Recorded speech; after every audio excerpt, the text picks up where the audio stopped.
తండ్రేమో రాజకీయంగా కాంగ్రెస్ లో ఒక వెలిగిన నాయకుడు, తమ్ముడేమో పక్క పార్టీలో దూసుకు వెళుతున్న యువ నాయకుడు. మరి ఆయన ఎందుకు ఎదురెత్తుతున్నారు? పదవుల సంగతి పక్కన పెట్టేద్దాం. బలమైన పొలిటికల్ బ్యాక్గ్రౌండ్ ఉన్నప్పటికీ కనీసం గుర్తింపు దక్కట్లేదట. ఒకప్పుడు తాను తయారు చేసిన నాయకులే ఇప్పుడు ఆయన ఎదుగుదలని అడ్డుకుంటున్నారట. ఇందుకే ఆయన ఎవరు? ఆ పరిస్థితి ఎందుకు వచ్చింది? డిఎస్ తనయుడికి దిక్కేది?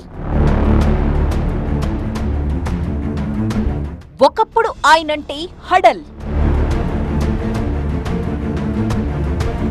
ఇప్పుడేమో పొలిటికల్ గా నిల్. పిసిసి చీఫ్ తో పేచీలే కారణమా? నిజామాబాద్ జిల్లాలో మాత్రమే కాదు, రాష్ట్ర వ్యాప్తంగా గుర్తింపున్న నాయకుడు దివంగత ధర్మపురి శ్రీనివాస్. ఉమ్మడి రాష్ట్రం నుంచి తెలంగాణ వరకు ఆయన ప్రస్థానం ఎంతో గొప్పగా సాగింది.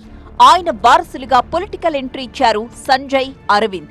ఈ ఇద్దరిలో చిన్నోడు అరవింద్ బీజేపీ తరపున 2 సార్లు ఎంపీగా గెలిచి రాజకీయంగా అరవీర భయంకరంగా దూసుకు వెళుతూ నిజామాబాద్ ఇలాఖాని ఏలుతుంటే, పెద్దోడు సంజయ్ మాత్రం కాంగ్రెస్ లో సంకట పరిస్థితిని ఎదుర్కొంటున్నారు. అదే నిజామాబాద్ లో రాజకీయంగా నిలువ నీడలేనట్టుగా నిలబడ్డారు.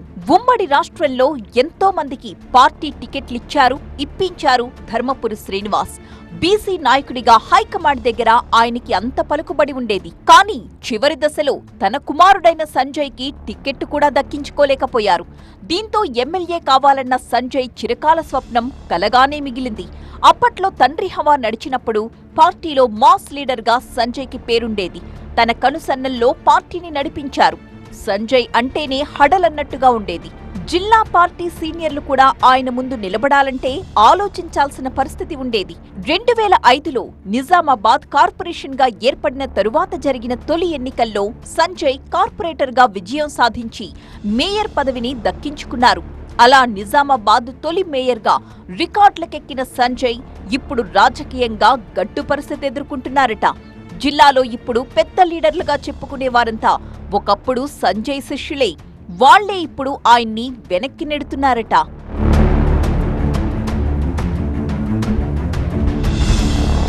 తెలంగాణ ఏర్పాటు తరువాత డిఎస్ గులాబీ గూటికి చేరి రాజ్యసభకు ఎన్నికయ్యారు. అయితే అక్కడ ఇమడలేక సొంత గూటికి వద్దామనుకున్నప్పుడు కాంగ్రెస్ లో పెద్ద డ్రామా నడిచిందట. డిఎస్ సంజయ్ల రీఎంట్రీని కొంతమంది నాయకులు వ్యతిరేకించడంతో ఆ ప్రయత్నం అక్కడే ఆగిపోయింది.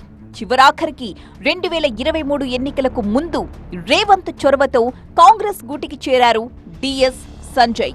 ఆ సందర్భంగా సంజయ్ భవిష్యత్తుపై డిఎస్ కి భరోసా ఇచ్చారట రేవంత్.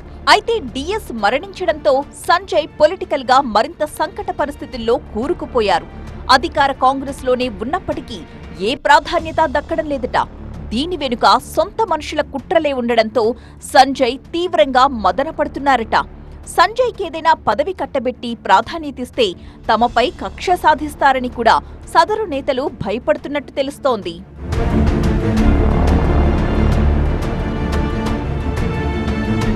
పిసిసి చీఫ్ మహేష్ కుమార్ గౌడ్తోనూ సంజయ్కి అస్సలు పడదు. మొన్నటి అసెంబ్లీ ఎన్నికల్లో నిజామాబాద్ అర్బన్ టికెట్ విషయంలో చివరి వరకు పోటీ పడ్డారు ఈ ఇద్దరు నేతలు. అయితే ఇద్దరినీ కాదని షబ్బీర్ అలీకి ఛాన్స్ ఇచ్చింది పార్టీ. ఇప్పుడు మహేష్ గౌడ్ పిసిసి చీఫ్ గా బలమైన స్థానంలో ఉన్నారు. దీంతో సంజయ్ పరిస్థితి అగమ్యగోచరంగా తయారైందట. ఆయన రాజకీయ భవిష్యత్తే ప్రశ్నార్థకంగా మారినట్టు తెలుస్తోంది. కానీ ఇచ్చిన మాట నిలబెట్టుకుంటారన్న నమ్మకంతో రేవంత్ పై భరోసాతో ఉన్నారట సంజయ్. ఏదైనా పదవి ఇస్తారన్న ఆశతో ఎదురుచూస్తున్నారట. మరి డిఎస్ పై ఉన్న అభిమానంతో ఆయన తనయుడికి సీఎం ఏదైనా దారి చూపిస్తారా లేదా అన్నదే ఇప్పుడు ఆసక్తిని రేకెత్తిస్తోంది.